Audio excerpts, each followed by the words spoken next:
if you do start this game up, Robbie boy, is you don't want to play with them shoes because that's a bit like your bricklayer. Look like a bricklayer today, don't you?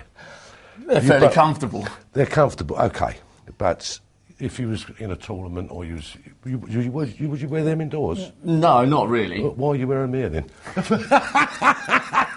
Because it's cold. You should wear the same shoes. Practice in the shoes you're playing, or the same sort of shoe. So you've got the height the same. If you're playing slippers indoors, then playing slippers when you go out. So you keep the same pair of shoes. No use having big high heels when you go out because you look good, and you're that much higher on the dartboard, you'll be all over the shop.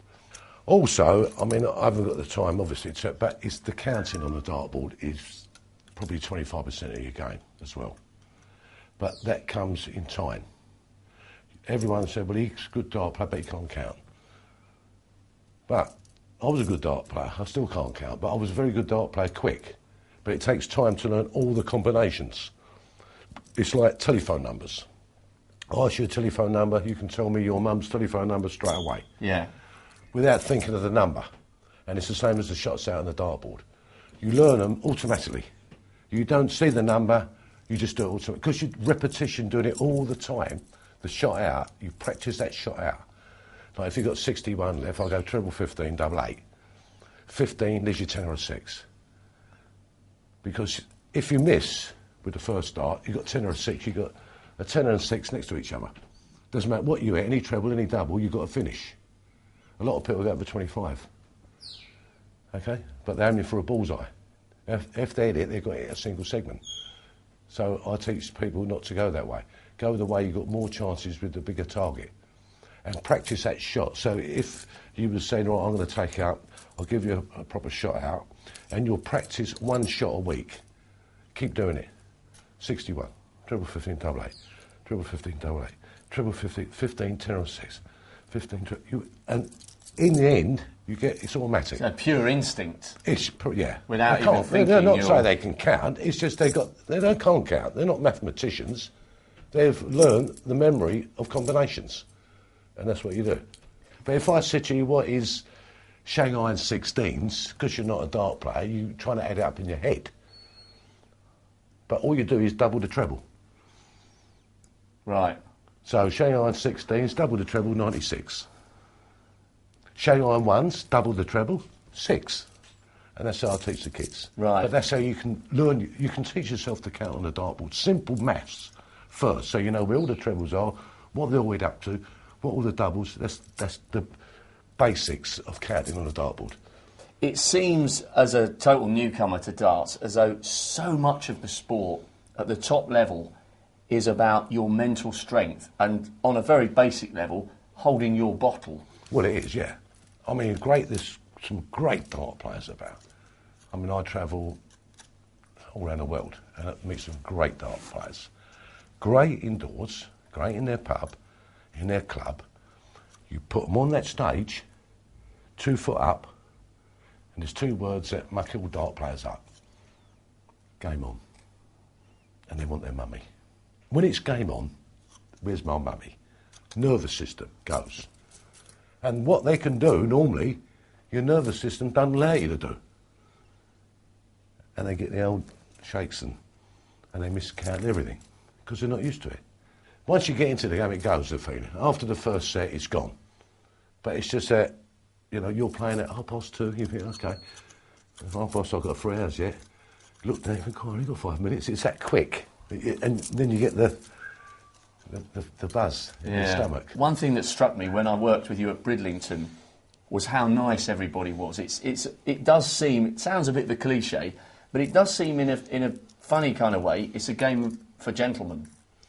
Well, one good thing about the game of darts, we've got the youth darts now, which is good, is they teach them that.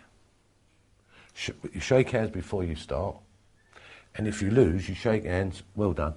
Or they, at the beginning of the game, be lucky. They say, well, good luck, hope you have a good game. But that is born into them. It's the rules of the game. And that's a good thing, to learn that. All right, you don't like the guy that's beat you.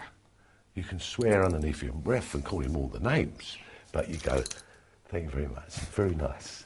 You've played well. And you walk away and you can call him what you like, but you don't do it in front of him, which is good it teaches them manners, and it teaches them that you have to lose to win. You've got to learn to lose. You can't win every game. So when you lose, you smile, and when you win, you smile. Have the same smile as when you lose as when you win. It's a great game for that. And it's good that they teach the youngsters that. When people are playing a match at any level, pub level or at the World Championships, how much practice would you advise someone to do on the day when they've got a match? Or does it vary does it depend on the individual? Well, yeah, everyone's different. Some people practice, some people don't practice. You can't tell a guy to practice 5-6 hours when he don't. I think they should just do what they normally do. If they practice 2 hours a day, they practice 2 hours a day. But you get a lot of barracking as well in the game. You have to learn that as well. Not to do it, I don't think you should do it, but you get a lot of barracking. Like, for instance, if you threw there, right, and then I was going to throw, and you've got to come this way because the guy's told you come this way. And you go, sorry. A little bit of gamesmanship. Yeah, called barracking. Or if you're going to throw a dart, then you make sure you pull the flight out as you pull the darts out. And you're sorry, mate, and slow him up, see. You get all that. I don't do it, but they do it. People do actually do that. They do anything to win now, which is, we don't like that in our sport. But most sports, they do that. Anything to win, they do. So you take your darts out, right, like that, and you drop one. Sorry, mate, sorry. Right, and you're ready to throw, see, and then all that. So that might be all it takes to put someone off. Oh, yeah. Especially if they're trying to check out. Yeah. Or you do this. Stand behind them, see, and... That's so distracting, it's unbelievable. Right? It puts you off. Or they do this, another one, they go like that. Really? Oh, yeah. I've had it done loads of times to me. Just go to a double. But there's no rule to say you can't do it. But it's a bit naughty. But it's naughty. You can tell the ref, do you mind him not tapping his darts? So the ref has to tell him. Or don't keep flicking his... Or coughing. And all that. Or other things. Right, let's have a... Let me see your magic, if I may. Oh, he's murder, isn't he?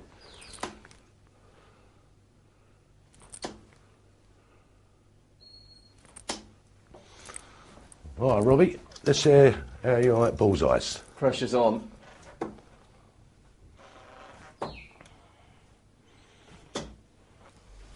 Rob, I said, hit the bullseyes on that, not this one. But you have improved. That's very kind of you, but I blatantly haven't. Bobby, thanks very much for that masterclass. Superb stuff.